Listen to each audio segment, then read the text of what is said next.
So the collaboration event with Lee Jung Jae and Daniel Wu, sale period from December 6th to March 6th. You have 3 months to decide if you want to buy their bundle, which we'll review in the game in just a minute. The brand new creator code CDOM Scammatics Contraband Hideout crate includes a progressive AKM. Now, some people were saying this means they're going to buff the AK next patch. Thoughts? Are they going to buff the AK? I don't know. Let's see. December 6th to May 14th. You got 5 months to figure out if you want to buy that crate, which they're going to have more skins in that crate. We'll review that in a second. Scrap broker, new hideout stuff. So you can buy the skins in the hideout with scrap. I don't recommend it. I usually recommend using your scrap to buy schematics. Sale period till February 7th for these items, which we'll cover that in a second in the store. Your shop gets a personalized discount and is reopening this December 27th. The Your Shop is going to be reset with 5 new items. Very cool. Okay, here we go. This is much better on my eyes. I hope it's better on y'all's. Okay, so let's run through everything that's new that you need to know about update 27.1. Some pretty important stuff. I posted this on Twitter for those who follow me on Twitter at IamCDome. If you want early access to all of my thoughts, tips, tricks, I usually post that on Twitter. Number 1, map preference selection is being updated for the better for update 27.1. If you are in a region that has map select, you are going to be able to choose your own individual map. Okay, you guys are used to that. For us people in the smaller regions that have random map rotation, here's what we are going to have. This is a change for us. You are going to be able to select Rondo specifically. If you want to just play Rondo, you can select it, or you can leave it on random and you'll be cycled through Rondo, Erangel, Miramar, Vikindi, and Sandhawk. So what that means, I know it's not really clear there, but if you queue up the random map selection and you do not select Rondo, you still have a 22% chance to get Rondo. Does that make sense?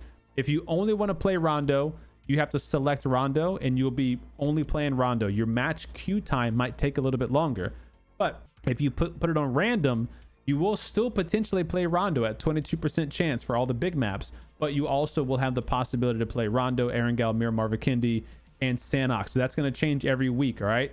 On week 2, you can select Rondo or get Erangel, Tego, Destin, Paramo, etc. So that's going to be week 1, week 2, week 5. There you go. Ranked Erangel, Miramar, Tego is 30%, Destin's 10%. The new map, Rondo, the new shit. I haven't even played it yet.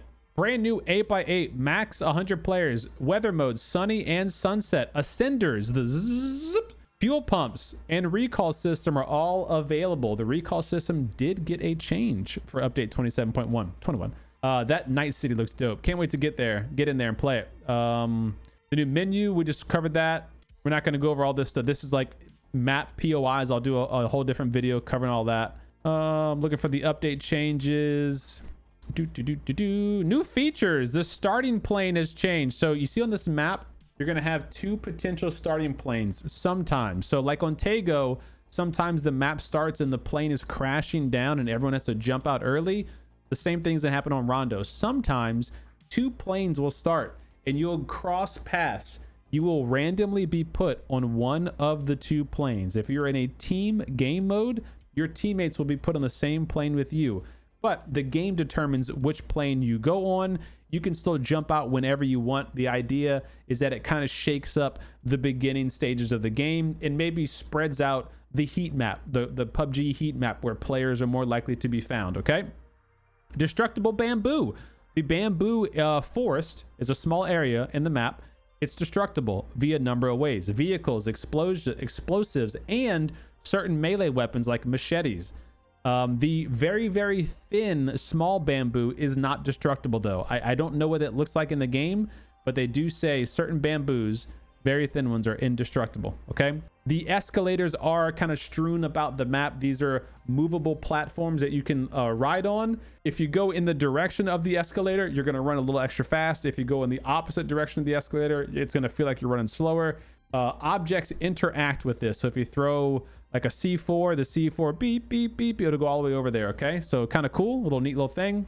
They have turntables and fireworks in the game. You can literally go up to the fireworks station and activate it, and it'll shoot fireworks up. Okay.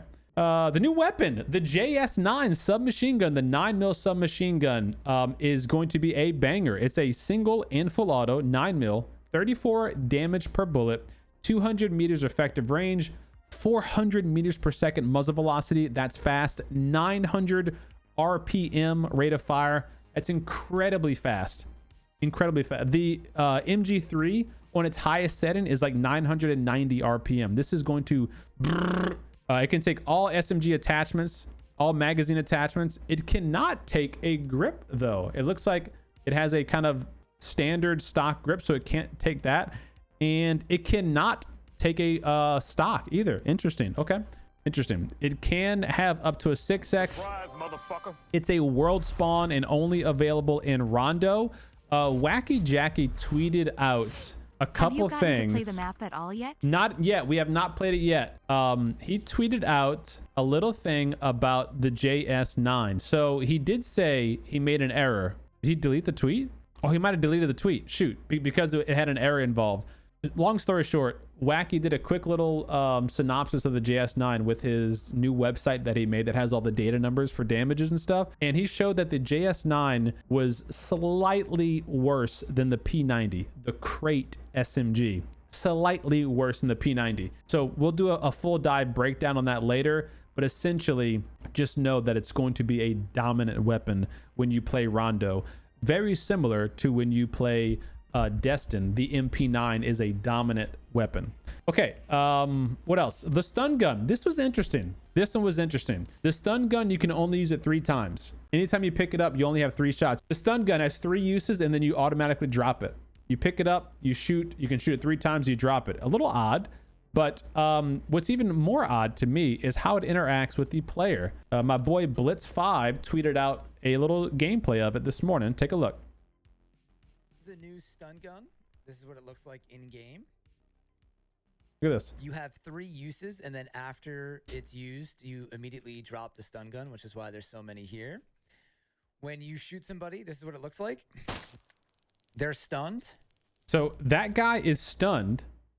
When he is stunned, he can shoot his gun, but he can only look a certain distance away from the position he was stunned at. So like if you stun me dead on, I can still shoot you. But if you stun me on the side or in the back, I physically can't turn my character to get to you and return fire for like 3 seconds or something. With a stun gun, he's going to show what it gets. You have a limited amount, if you could shoot me, Buck. But it looks like it's a good shot. You have a limited amount of space that you can see, and you can't move. You're totally immobilized. Watch this. And then you can only look within a like 30-degree radius. That's all that he can change is. So right there, I can't shoot Buck in that certain spot. All right, so here's the news. I don't know how I feel about that yet. It's me one of those things where I got to play it in the game, but it just seems a little, I don't know, a little, something doesn't quite seem right with that, but we'll see. We'll see how it plays. The new Blanc SUV vehicle is very healthy, very fast, has a trunk. It's faster than the UAZ. It looks cool. It's a new vehicle. Should be fun to use. Birds and fish are interactable, meaning if you walk near the birds or near the fish, they'll kind of disperse just like they do on Tego. I don't think you can kill them though. Apparently you can destroy the bird cage, but oh yeah, if the cages are damaged, they'll be destroyed, allowing the birds to fly to freedom. There you go. There you go. Fishes cannot be damaged. They're exclusive to Rondo. They'll swiftly flee if they sense any threat. Speaking of threats, the new ghillie suit specifically made for Rondo looks hella dope. Can't wait to get a care package. And I will literally be this guy with a VSS in this bush. You won't find me. You won't see me. You won't hear me. That's going to be fun. Recall system.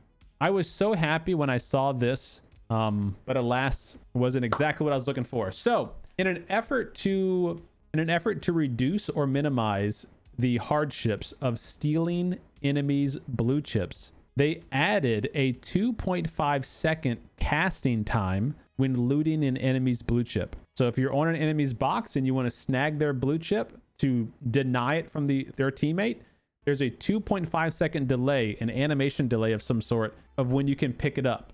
So you're left vulnerable when trying to steal the blue chip. Why don't you just make it not possible to steal the blue chip is my thought. They've also changed the blue chip towers, the recall towers. They changed the spawn rate to 100%. So instead of like previously, there was like 30 of them on the map, just as an example, but only 15 would spawn each map.